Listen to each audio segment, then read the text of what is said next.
तर प्रधानमन्त्री समयमा आएको चाहिँ यो देशको चाहिँ पहिलो व्यक्ति चाहिँ सुदन गुरुङ इतिहास नेपाली 3 करोड जनता अरू कसैले दिएको होइन अरूको भरमा नाच्ने होइन र 3 करोड जनताले अब नेपाली जनतालाई राहत दिनु पर्यो यी भ्रष्ट यी ज्यानमाराहरू। दर्शकबिन नमस्कार अनि हार्दिक स्वागत छ। आज हामी विशेष गरी पछिल्लो राजनीतिक समसामयिक विषयमा हामी कुराकानी गर्नेछौँ। कुराकानी गर्नको निम्ति यतिखेर हामीसँग हुनुहुन्छ व्यवसायिक बिनु कोइराला हुनुहुन्छ। अब दर्शकबिन हामी उहाँसँग कुराकानीमा जोडिन्छौँ। बिनुजी यहाँलाई स्वागत छ सम्पूर्ण इन्डियामा। हस् धन्यवाद। के छ आराम हुनुहुन्छ? एकदम ठिक छ। बालन सरकारका गृहमन्त्री सुदन गुरुङको काम कस्तो लागिरहेको छ तपाईँलाई? वाउको पात्र, किनभने नेपालको इतिहासमा नभएको काम सुदनजीले गर्नुभएको छ। एउटा प्रधानमन्त्रीलाई गृहमन्त्रीलाई त हाम्रो रवि लामिछानेलाई पहिला पनि समातेको थियो, तर प्रधानमन्त्री आएको चाहिँ यो देशको चाहिँ पहिलो व्यक्ति चाहिँ सुदन गुरुङ। इतिहास रचे होइन, रेकर्ड एकदम इतिहास त हेर्नुहोस्, 2 तिहाईको सरकार राष्ट्रपालले दिएर इतिहास त यसै रचेको थियो, अर्को इतिहास रचे प्रधानमन्त्रीलाई समाएर। तर यसरी जुन सुदन गुरुङले जसरी जुन शक्ति पाएका, जुन एउटा शक्तिशाली गृहमन्त्री बनेका छन्, यो शक्ति कसले दिएको छ? उनको पछाडि को छ? नेपाली 3 करोड जनता अरू कसैले दिएको होइन अरूको भरमा नाच्ने होइन र 3 करोड जनताले अब नेपाली जनतालाई राहत दिनु पर्यो यी भ्रष्ट यी ज्यानमाराहरू। यो हिम्मत आएर त कसरी आयो? पूर्व प्रधानमन्त्रीलाई उठाइदिएको छ, गृहमन्त्रीलाई उठाएको छ, अनि चल्ला छोपेदै छोपिरहेछ। दिन गृहमन्त्री बनेको 24 घण्टा भएको छैन, उठा हो। काम गर्नेको लक्ष्य हो, काम गर्ने मान्छेले नि पहिल्यैबाट त्यसरी काम गर्छ। काम गरेर देखाएको कि 24 घण्टाभित्र म मन्त्री भएको या हामीलाई 2 तिहाईको सरकार दिनु 24 घण्टाभित्र यी ज्यानमारालाई समाउँछु भनेर जुन नेपाली जनतासँग प्रतिबद्धता गरेको थिए त्यो साकार गरे। अब के त सुशासनको प्रत्याभूति गर्ने अवस्था बन्छ? जनताले त्यो हामीले त अब राहत जानै पर्यो। लिस्ट हेर्नुभयो होला नि, लिस्ट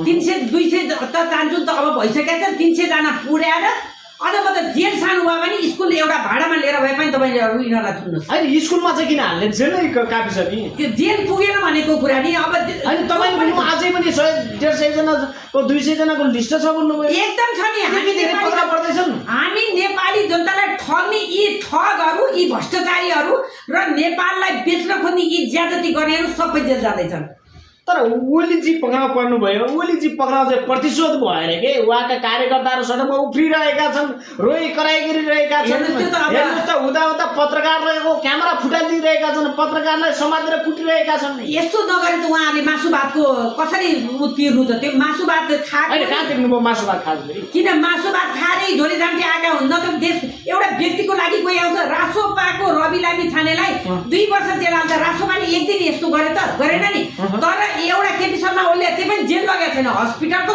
सुविधा सम्पन्न हस्पिटलमा बसेर उहाँको उपचार भइरहेछ। एउटा व्यक्ति बचाउन लाग्छन् भने यिनीहरू झोले हुन्, यिनीहरू नालायक हुन्, यिनीहरू देशद्रोही हुन्। यिनीहरूलाई नि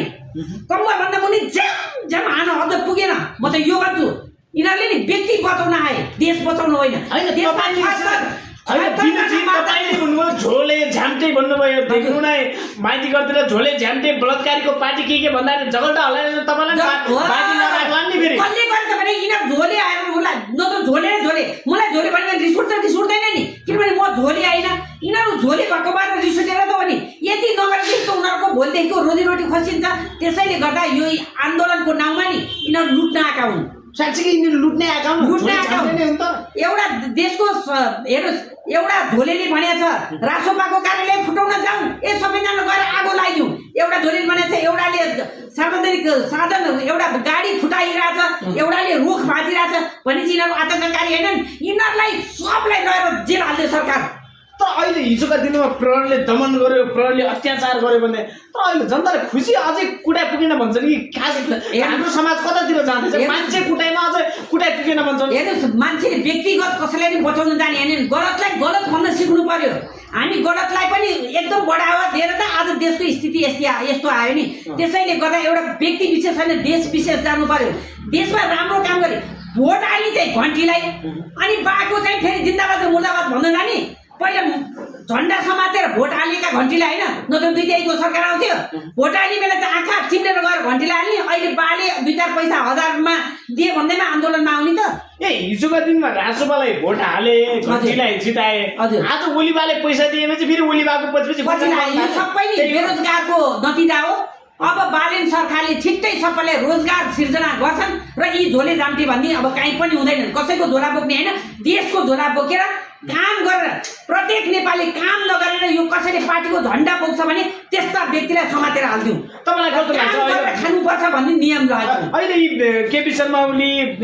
पूर्व गृहमन्त्री रमेश लेखक, ऊर्जा मन्त्री दीपक खड्का लगायत आज राति मध्यराति नै पक्राउ पर्नुभयो। रेखा शर्मा हिजोका दिनमा बाल शोषण गरेको आरोप लागेको थियो। यसरी धमाधम पक्राउ गर्दै गर्दा तपाईँलाई कस्तो लागिरहेछ? एकदम खुसी। म त एकदम, मलाई दसैँ आएको भन्दा बढी खुसी छ। किनभने हाम्रा 76 जनाको छोराछोरीको रगत र हाम्रो बाबुआमाको चित्कार नेपालमा जुन भएको विध्वंसले गर्दा यति पोलिरहेको थियो नि, आगो बलेको भन्दा पोलेको थियो। यसले गर्दा अलिकति शीतल महसुस भएको, अझ पुगेको छैन। नेपाललाई जलाउने, नेपालमा हाम्रा जनतालाई मार्नेलाई अझ पुगेको छैन। यिनीहरूलाई अझ सजाय दिन बाँकी नै छ। अबको बास जेलमै हो होइन? बस जेलमै हो नि। अब त्यसमा दुई मात्रै छैन, जेलमा तर पक्राउ मात्रै गरेर भएन नि। सुदन गुरुङलाई पनि ठुलो चुनौती छ नि, प्रमाण जुटाउनु पर्यो। यत्तिकै पक्रेर त भएन। प्रमाण त प्रतिवेदनलाई कार्यान्वयन गरेको हो नि त। यो प्रतिवेदनले जे ल्याएको थियो, सुदन गुरुङले मुखको भरमा गएर पक्रेका त पक्राएन नि, प्रतिवेदनको आधारमा गएर पक्रेका हुन् नि त। सुदन गुरुङले प्रतिशोध साटेका हुन् र पक्कै पनि होइन। हामी नेपाली जनता मूर्ख छैनौँ नि त, हामी नेपाली जनता सबैले बुझेका छौँ। मैले भनिहालेँ 2-4वटा झोले बाजी गरे चटक देखाएका हुन् नि। यो हिजोका दिनमा जेनजी आन्दोलन पानी बाट्ने छिटो अहिले देश चल्छ भनेर पहिलाको उपमेयर अहिले मेयर हुनुहुन्छ नि काठमाडौँको सुनिता डङ्गोलले स्टन गरेर देश चल्छ भनेर टेबल ठटोल्मा थियो। स्टन गरेर देश चल्छ भने देखाइदियो अहिले हामीले छोराछोरीहरूले। यसको मतलब अब जुन सुदन गुरुङले जुन स्टन गरेको आरोप लागेको छ त्यो स्टन होइन, स्टन हो। प्रतिवेदनलाई कार्यान्वयन गर्नु स्टन भनिन्छ, काम गर्नु स्टन हो। सुदन गुरुङले छानी पक्राउ गरेके प्रमुख आइजिपी पक्राउ परेका छैन। सिडिओहरू कता छन्? त्यो त अब बिस्तारै लिस्टमा आउँदैछ। पहिला 23-24 गते देश चलाउने सिंहदरबार चलाउने कता नेतृत्व कसले लिएको थियो? प्रधानमन्त्री, गृहमन्त्री। उहाँको पालो आएपछि उहाँ पनि पालो आउँछ। प्रक्रिया पुग्दैछ, पक्नुहोस् न। एक गरी सब जेल बास हो।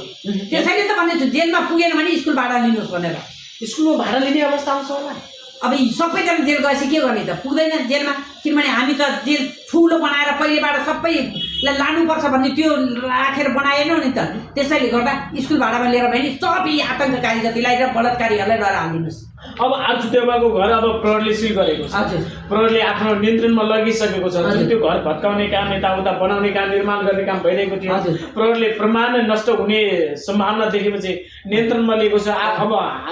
आर्जु देउवा दम्पति विदेशमा हुनुहुन्छ कि विदेशैबाट झिकाउने अब त्यो फेरि प्रयत्न गल्ती गरेको मान्छेलाई पक्कै पनि विदेशबाट झिकाएर भए पनि सजाय दिनुपर्छ। हाम्रा छोराछोरीलाई भुटानी शरणार्थी बनाएर गएको केसमा त्यो केस लगाएर भए पनि समाउनुपर्छ। किनभने नेपाली जनतालाई हजुर भुटानी शरणार्थीको फाइल अवश्य खुल्छ। जुन फाइल खोल्न भनेर गृहमन्त्री हुँदा रवि लामिछानेले गरेर रवि लामिछानेलाई जेलको सजाय गरेको छ नि, त्यो फाइल त अवश्य खोल्नुपर्छ र जो दोषी छ त्यसलाई कारबाही हुनुपर्छ।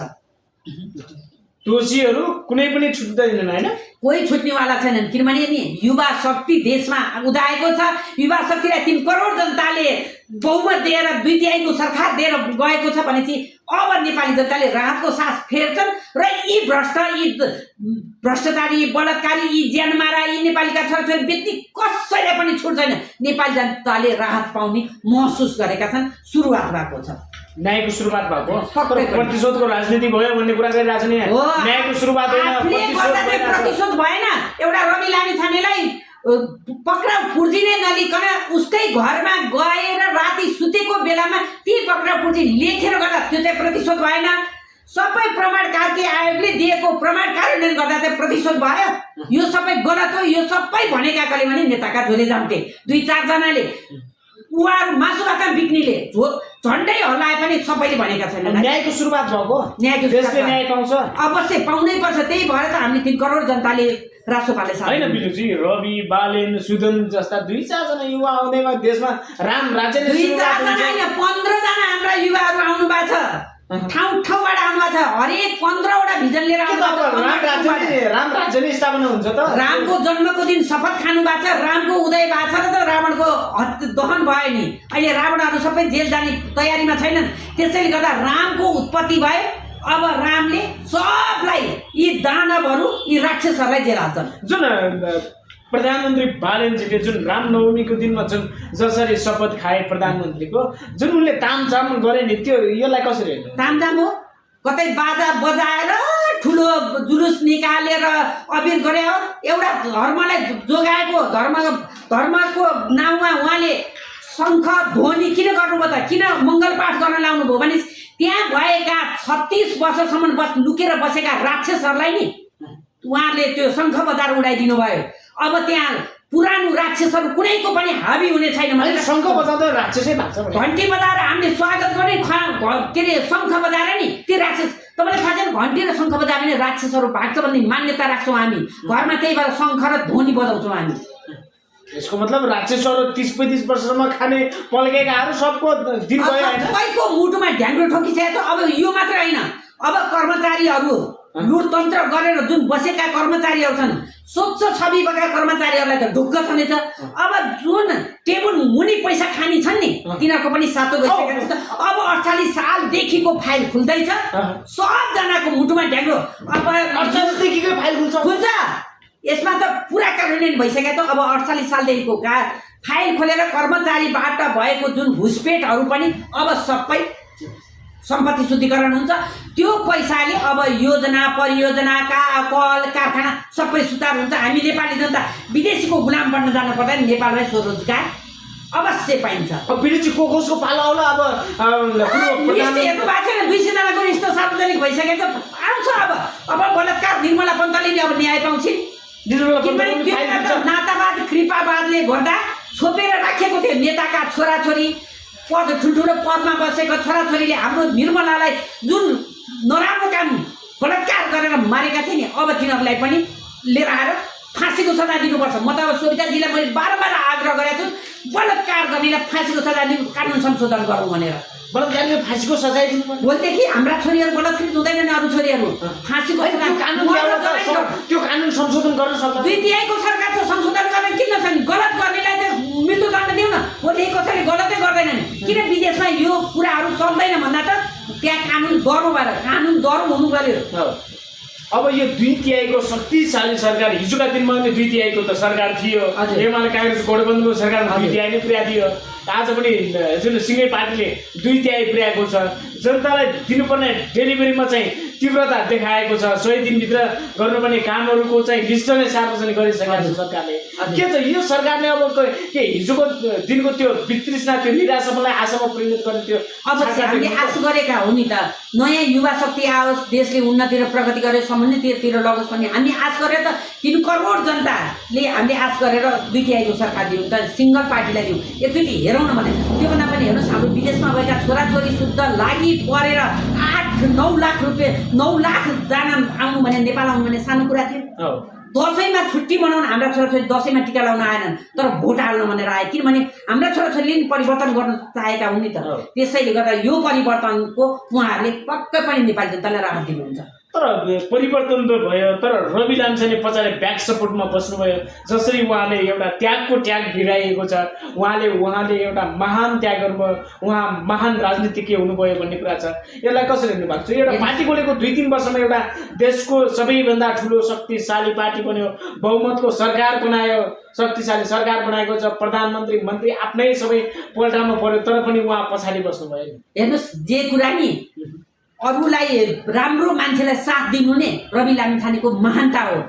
आफूले 2 वर्ष अगाडि खडा गरेको पार्टीले आज बहुमत आउँदा पनि आफू प्रधानमन्त्रीको दावेदार हुने मान्छेले पनि त्याग गर्नु भने सानो कुरा थिएन अरू प्रधानमन्त्री हुन भनेर भारतमा गएर लम्पसार गर्थे मलाई प्रधानमन्त्री बनाइदिनु भनेर तर रवि लामिछाने आफ्नो पोल्टोमा आएको चिज पनि त्याग गरेर नेपाली जनताले के चाहेका छन् त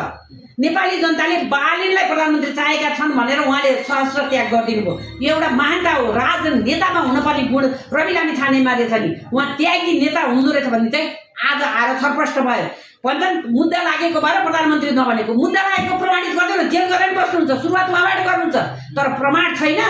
यसो यहाँ सबै सामाजिक ट्रायल गरेर यी झोले झाम्टेहरूले बालीलाई चाहिँ प्रधानमन्त्री भयो आफूले मुद्दा लाएर सभापति भएर पार्टी सम्हालेर बस्नु भएको छ देशको लागि भनेर बालीलाई प्रधानमन्त्री बनाउनु भएको छ गृहमन्त्री त उहाँले चाहे गृहमन्त्री नै बन्न सक्नुहुन्थ्यो प्रधानमन्त्री नै बन्न सक्नुहुन्थ्यो यदि कु गर्न जान्नु भए अरू नेता जस्तो कु गर्नुहुन्न नि त उहाँले त यथार्थलाई साथ दिनुहुन्छ नेपाली जनताको जनभावना अनुसारको कार्यान्वयन गर्नुहुन्छ भन्ने कुरा नेपाली जनताको जनभावनालाई अब के हिजोका नेताहरूले खेलवाड गरे हजुर धोका दिए अब के धोका हुँदैन अब धोका दिनु हुँदैन दिँदैन पनि हामीले पाउँदा पनि पाउँदैनौँ र हामी खबरदारी पनि गर्छौँ यदि गलत काम गरे भने हामी खबरदारी गर्छौँ सच्चिन मौका दिन्छौँ उहाँहरूलाई बारम्बार सुझाव दिन्छौँ कराउँछौँ चिच्याउँछौँ किनभने भर्खरका युङ छन् राजनीतिज्ञ उहाँहरूले धेरै बुझ्नु भएको छैन सोचेर सम्झेर बहुमत छ भनेर आत्तेर हौसल्याएर जे मलाई त्यही चाहिँ काम नगर्ने 10 चोटि सोचेर काम गर्नु होला तर बालन सरकारको जुन स्पिडमा कामको रफ्तार बढेको छ तर यता विरोधीहरू पनि सडकमा त्यसरी उत्रिएका छन् तर कतिले भन्दछन् यसरी नै जुन अरूलाई पक्रिँदै जाने त बाहिर अन्य सबै दलहरू चाहिँ मोर्चाबन्दी गर्यो भने त 2/3 सरकार पनि लखटिने अवस्था आउँछ एकदमै जो मोर्चाबन्दी गरे नि जे गरे नि हुनेवाला केही छैन ये मोर्चाबन्दी गरे त्यो गठबन्धन नि गरे कि खै त 2/3 सरकार बन्न सक्यो मोर्चाबन्दी गरेर हात मिलाउँछन् समर्थन गर्छन् राष्ट्रपालाई किनभने सबैलाई परिवर्तन चाहिएको हो नि त नेपाली जनताले नेपाल बिगार्न खोजे होइन नि त 2-4वटा झोले झाम्टेहरूले आफ्नो मात्र बुढी भरेर आफ्नो नातावाद कृपावाद बनाए सबै नेपाली जनताले त्यो चाहेका छैनन् नि त अवसर नपाएका मात्र हुन् कांग्रेसका शीर्ष नेताहरूले पनि घटीमा भोट हाल्नु भएको छ कांग्रेसका नेताहरू सबले एमालेको माओवादीको नत्र 2/3 सरकार यसरी आउँथ्यो जनसागर त्यसो उल्टिन्थ्यो सबजना झन्डाले बोक्दिनु भयो मासु भात पनि खानु भयो भोट हाल्नुभयो घन्टीमा किनभने उहाँहरूलाई पनि परिवर्तन चाहिएको हो नि यी बुढाहरूले गरेको ज्यादतीबाट अब नयाँ युग आइरहेछ नयाँ जेनेरेसन आइरहेछ बालिम युग भएको छ भर्खरका नयाँ जेनेरेसन काम गर्ने भुटुटी छ उहाँहरू काम गर्न एकदम दौडधुम गरिरहनु भएको छ अब देशले निकास अवश्य पाउँछ तर हिजोका दिनमा केपी शर्मा ओलीलाई छोएपछि देशमा आगो बल्छ कसको बाउको हिम्मत छ भन्नेहरू भाग्छ यतिखेर हेर्नुहोस् एमाले नेता महेश बस्नेतलाई प्रहरीले खोजेको छ तर कहाँ हुनुहुन्छ आगो त बलिरहेको छ नि आफ्नो घरमा किनभने ग्यासको अहिले सर्टेज छ अन्तर्राष्ट्रिय स्तरमा द्वन्द्वको कारणले गर्छ सर्टेज छ अनि आगो त बाल्नु पर्यो नि दाउरा खोज्नुहुन्छ भात पकाउनलाई आगो बालिरहनु भएको छ खरानी त 14 गते के 24 गते भइगयो नि भदौ 14 अब पनि खरानी हुन्छ अब खरानीको टीका लाएर नि देशले उन्नति र समुन्नतितिर जान्छ तर महेश बस्नेतजी कहाँ जानुभयो होला अब डर त सबैले लाग्दो रहेछ नि आखिर मेरो बाउ हुन्जेल पाउ र पदले त तथा नाम थुतुनुलाई जोगाउनु कि थुतुनु जोगाउनु कि अर्थोक जोगाउनु भन्छ नि जोगाउन सिक्नुपर्छ मौकामा के अरे हिराखोरु बेमौकामा कौडी नछोड्नु भन्छ नि उहाँ अहिले अब कस्तो स्थिति आयो त आफ्नो बाला लाँदा हामी केपी बाला छोयो भने काल बनेर आउँछु भनेर सामाजिक सञ्जाल भरि हालिदिरहेको थियो काल त महाकाल भनेर नेपाली जनता आउँछन् महाकाल भनेर अहिले माइती घर मण्डलामा के को रोइलो गर्नु अब म त बालेन सरकारलाई के भन्छु भने यदि माइती घर मण्डलमा व्यक्ति विशेष गएर उहाँहरूले आन्दोलन गर्न छ भने उहाँहरूलाई पुलिस रिपोर्ट नै खराब बनाइदिनुहोस् विदेश जान सक्दैनन् र पुलिस रिपोर्ट नै खराब बनाइदिनुहोस् सरकार जागिर खान सक्दैन त्यसपछि त बाध्य भएर व्यक्ति बचाउने होइन देश बचाउन लाग्छन् अब यो कार्यान्वयन गर्नुपर्छ होइन त्यसरी चाहिँ एउटा व्यक्ति विशेष त्यसरी चाहिँ प्रतिशोध साध्न मिलाएर फेरि व्यक्ति विशेष गरेर उहाँले झन्डा हल्लाउने हो त देश विशेष हुनु पर्यो नि देशलाई राम्रो बनाउने भन्ने कसै छैन एउटा व्यक्ति बचाउन त्यही पनि एउटा हस्पिटलमा राखेको मान्छेलाई बचाउनलाई तर हस्पिटलमा राख्नु तर उहाँको स्वास्थ्य अवस्था मध्यनजर गरेर मानव अधिकारको पनि त होला त्यही त हस्पिटलमा राखेको छ जेल लगेको पनि छैन उहाँले रोइलो गर्नुपर्ने के आवश्यक छ त के आवश्यक छैन हैन ओलीबा निर्दोष हुनुहुन्छ अरे निर्दोष र दोषी त भोलि अदालतले भन्ने हो नि उहाँले भन्यो निसर्ग रिया गर्दै भन्दैछ उहाँहरु के रे कानुनलाई मान्ने कि नमान्ने त 5 दिन हिरासतमा राख्नु भनेर कानुनले उदिरहेछ के को रोइलो हो के को नाटक हो त्यो एकजना महिलाले हिजो भुतले गरिन् नि त्यस्तै गरेर हरेक ठाउँबाट नेपाली जनता उर्ले भने नि तिनीहरुको के हालत हुन्छ त जसरी 23 र 24 गते नेपाली जनताले सडकमा अराजक बच्चन नेपाली जनतालाई ठिकाउँछन् तिनीहरूले नेपाली जनताले पुलिसलाई साथ दिन जान्छन् हेर्न प्रहरी प्रशासनले किनभने नि उनीहरूले व्यक्तिलाई जोगाउन आएका छन् देश जोगाउन होइन त्यो प्रहरीले त तर चुट्नसम्म चुटिरहेछ नि त छुट्टै पर्यो नि गलत काम गर्नेले हान्नै पर्छ हान्नुहोस् तपाईँ हान्ने बेलामा चाहिँ कम्मरभन्दा मुनि हान्नुहोस् थला पानी गरी हान्नुहोस् अनि यी झोले झाम्टेहरू अनि पाखा लाग्छन् तर त्यहाँ भिडियोहरू सामाजिक सञ्जालमा भाइरल छ तर प्रहरीले चुटेको त भोलिपल्ट त फेरि पनि त्यही आन्दोलनमा जाने त 10 चोटि सोध्ने अवस्था बनेको छ नि त अब छुट्टै खानेहरू त घरमा ऐयार आथा गरेर म त अहिले भर्खर तपाईँहरू आउनुभन्दा अगाडि मैले हेर्दै थिएँ ऐयार आँखा फुट्यो एमाले अब मैले पार्टी छोड्ने सक्दिनँ बालेले जे गर्छ गरोस् रे हो त्यस्तो स्थिति आउनु पर्यो मान्छे बचाउने होइन देश बचाउन लागौँ न अब देश बन्छ त देश बनाउँछ पक्कै बन्नुपर्छ बन्छ भनेर आश गरेर हामीले बिताएको छ राजनीतिक ज्ञान छैन यिनीहरूमा ज्ञान हेर्नुहोस् हामीले गर्नु पर्यो नि त हामीले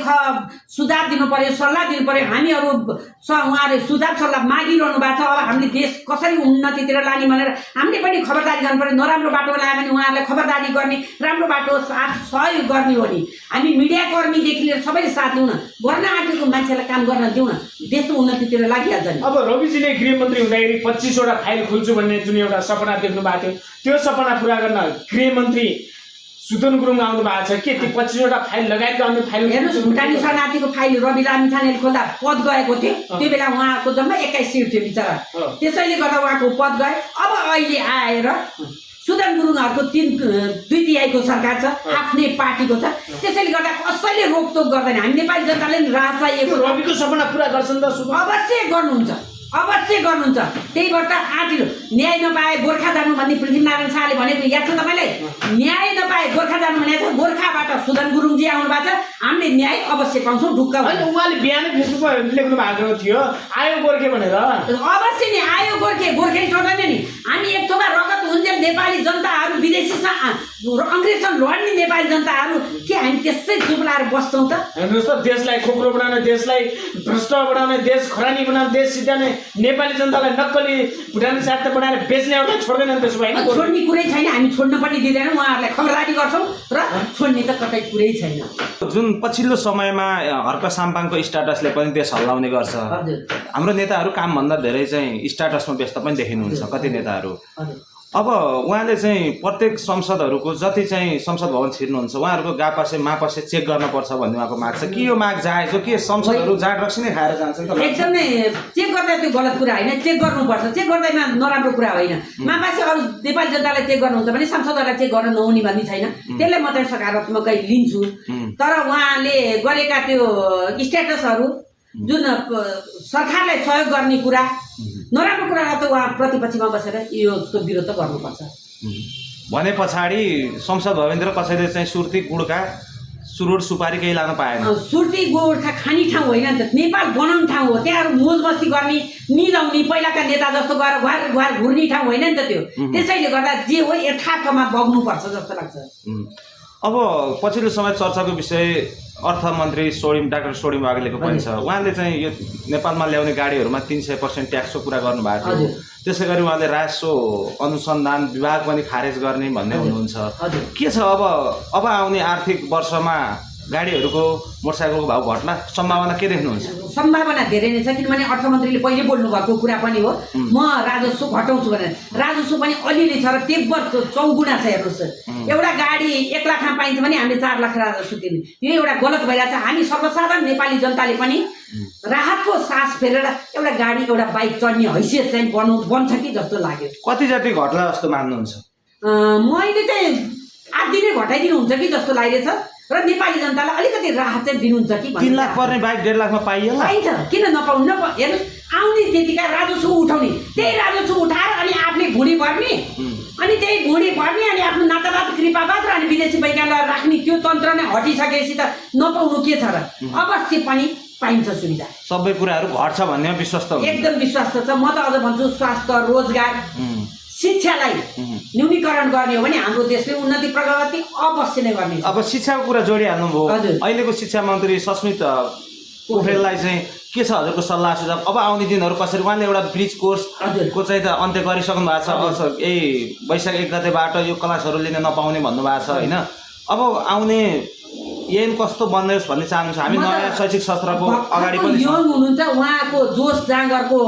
मूल्याङ्कन गर्ने हो भने अब आउने नयाँ वर्षमा अब नयाँ वर्ष नयाँ शैक्षिक सत्र नयाँ शैक्षिक सत्र पनि सुरु हुँदैछ त्यसमा हेर्नुहोस् यति ज्यादती भएको छ नि यो बोर्डिङहरूले यतिसम्म लुटतन्त्र गरेका छन् नि हाम्रो टिफिन हाम्रो घरबाट लान नपाउने कि क्यान्टिनमा खाइदिनु पर्ने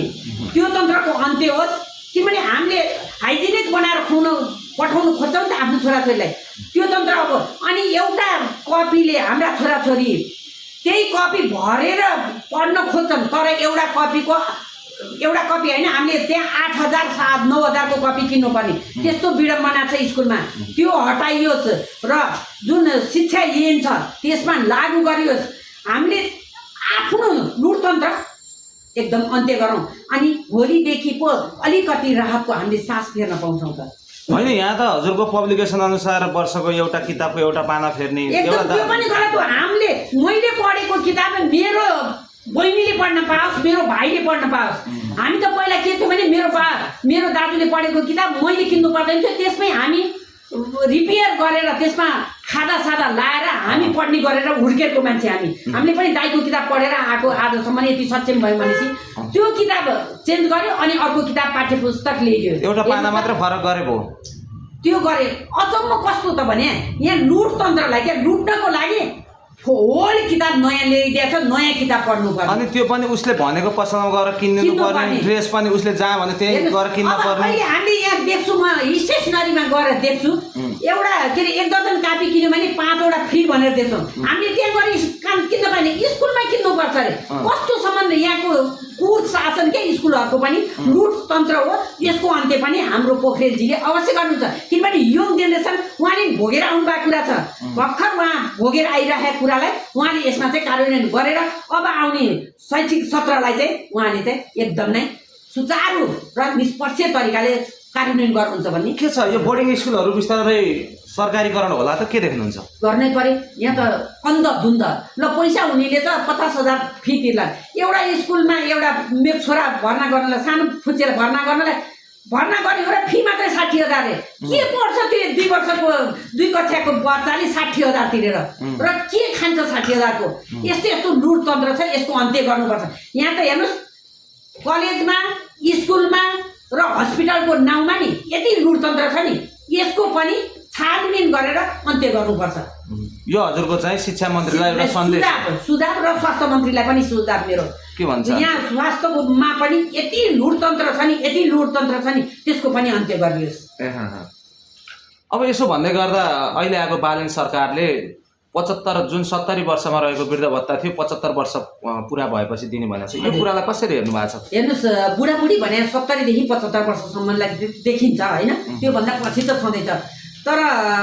अहिले आएर यो कार्यान्वयन गरेर चाहिँ मलाई मन परेन किन भन्नुहोस् न 70 वर्षसम्म हाम्रो आमा बुवाले भत्ता पाइरहेको थियो उहाँहरूलाई के भ्रम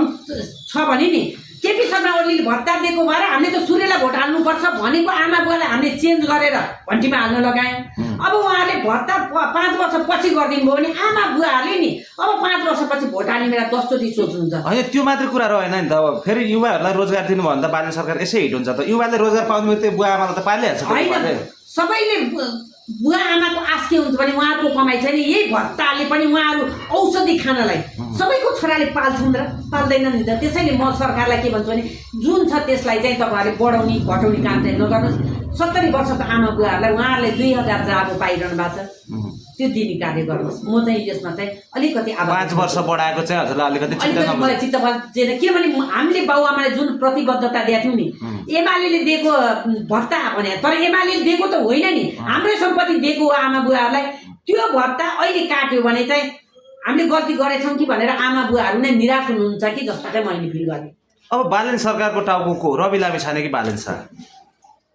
बालिन छ हामी बालन शाह एकदम नै हेर्नुहोस् बालिन भने देशको प्रधानमन्त्री हो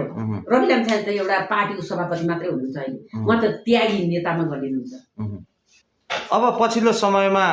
शक्तिशाली गृहमन्त्रीको रूपमा हजुरले हेर्दा कसलाई मान्नुहुन्छ अब अहिले मैले त सुदन गुरुङजीलाई देखेँ किन भन्नु न अहिलेसम्म नेपालको इतिहासमै नभएको प्रधानमन्त्रीले समाउने जति गल्ती गरून् प्रधानमन्त्री पनि प्रधानमन्त्री भन्थे तर आएर गल्ती गरेपछि प्रधानमन्त्री पनि कानुनको दायरामा आउँछन् है भन्ने कुरा सुदन गुरुङले देखाए त्यसैले गर्दा म त Sudan Gurung number 1 I love you Sudan. अब यसो भन्दै गर्दा हजुर एउटा सहकारी सञ्चालिका पनि हुनुहुन्छ 100 दिनभित्र यो सरकारले सहकारी पीडितहरूलाई सानो रकम दिएर न्याय दिन्छु भनेको छ के यो सम्भव देख्नुहुन्छ यो गर्न सम्भव हेर्नुहोस् गर्न चाह्यो भने सम्भव किन नहुने सम्भव त कार्की प्रतिवेदन सम्भव भएर नै उहाँहरूले कार्यान्वयन गर्नुभयो सहकारी पीडितले नै अवश्य राहत पाउनुहुनेछ तर म उहाँहरूलाई के आग्रह गर्छु भने नेपाली जनताको पैसा दिने होइन जुन सहकारीमा उहाँहरूले जसले ऋण तिरेका छैनन् नि त्यो ऋण तिर्नलाई उहाँहरूलाई बाध्य गराउनु किनभने ऋण खाएपछि तिर्नु पर्यो नि उहाँहरूले ऋण तिरेको पैसा उहाँहरूले बचत गरेको पैसा फिर्ता दिनलाई सहज हुन्छ नेपाली जनताले तिरेको ट्याक्सको पैसा दिएर सहज चाहिँ नगराइदिनुहोस् त्यसले गर्दा तपाईँलाई झन खराब हुन्छ जो चाहिँ पैसा अपचलन गरेको छ त्यही मान्छेलाई ल्याएर त्यहीबाट भरपाई गर्नु पर्यो अब तपाईँले ऋण खानु भएको छ मैले सहकारीमा पैसा जम्मा गरिरहेको छु मैले सरकारको ढुकुटीबाट लिएर आएर दिएँ भने त तपाईँ त हिरो भएर हिँड्नु भएन अर्काको ऋण पनि खाने अनि पैसा नतिर्ने भयो तपाईँलाई त्यसैले गर्दा जसले ऋण खान्छ त्यो ऋणसँग पैसा उठाएर बचतकर्ताको फिर्ता दिनुपर्छ यसको लागि आवाज चाहिँ बिनु कोइराला अवश्य उठाउँछ। हुन्छ दिदी महत्त्वपूर्ण समय दिनुभयो मैले सोध्न बिर्सेको केही कुरा र हजुरलाई एकदमै भन्न मन लागेको महत्त्वपूर्ण कुरा केही छ भने भन्नुहोस् म त अहिलेको सरकारलाई के भन्छु भने तपाईँहरू नआत्तिनुहोस् सम्हालेर एउटा काम गर्दा 10 चोटि सोधेर काम गर्नुहोस् आवेगमा नगर्नुहोस् हतारमा गरेको काम लतार हुन्छ भोलि तपाईँहरूलाई नि फलानु यो पार्टीलाई सिधै भोट दिन्छु भनेर नेपाली जनताले धिक्कार्न पर्छ वाउ हाम्रोले भोट दिएको आज कार्यान्वयन भयो हामीले राहत पायौँ भनेर सबै नेपाली जनताले वाउको पात्र भनेर तपाईँलाई आशीर्वाद दिउँ यही भन्न चाहन्छु। हस् महत्त्वपूर्ण समय दिनुभयो धन्यवाद। हस्।